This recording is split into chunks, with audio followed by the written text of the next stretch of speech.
ஆண்டவரும் உலக இரட்சகருமாக இயேசு கிறிஸ்துவின் இனிய நாமத்தில் யாவருக்கும் என் அன்பின் வாழ்த்துக்கள். அவர்கள் சத்தமிட்டு அதிகமாய் அழுதார்கள்.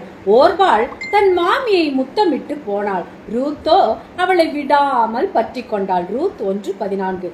இந்நாள் மட்டும் நீங்கள் செய்தது போல உங்கள் தேவனாகிய கர்த்தரை பற்றி கொண்டிருங்கள். உங்கள் அன்பு மாயமற்றதாய் இருப்பதாக. தீமையை வெறுத்து நன்மையை பற்றி கொண்டிருங்கள்.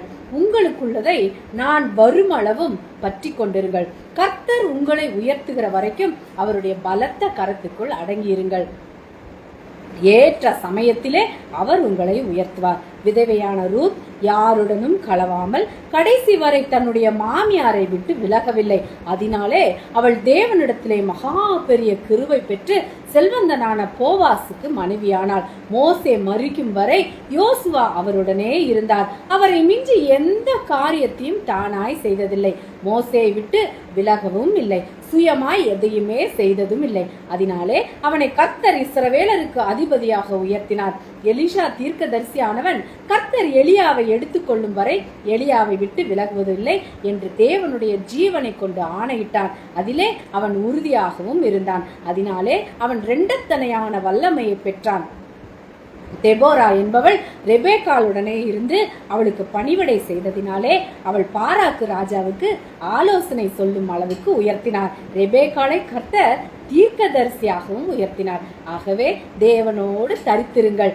தேவன் உங்களை நிச்சயமாக உயர்த்துவார். கர்த்தர் உங்களை ஆசீர்வதிப்பாராக. They lifted up their voice and wept again, and Orpah kissed her mother-in-law, but Ruth clave unto her. Ruth chapter 1 verse 14. You ought to hold fast to the Lord your God as you have until now. Love must be sincere. Hate what is evil, cling to what is good, except to hold on to what you have until I come. Remain in the strong hand of the Lord until he lifts you up, and he will exalt you in due time. The widow Ruth did not leave her mother-in-law until the end, and she never mingled with anyone. So she received great grace from God and became the wife of the rich Boaz. Joshua was with Moses until his death, and did nothing of his own accord, nor departed from Moses, nor did anything of his own accord. Therefore the Lord raised him up to be ruler over Israel.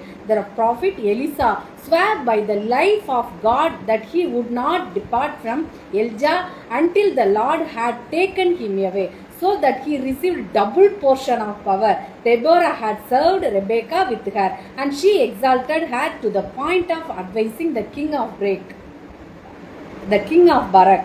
And the Lord exalted Rebekah as a prophet. So stay with God, and the Lord will exalt you. God bless you all. Amen. Praise God.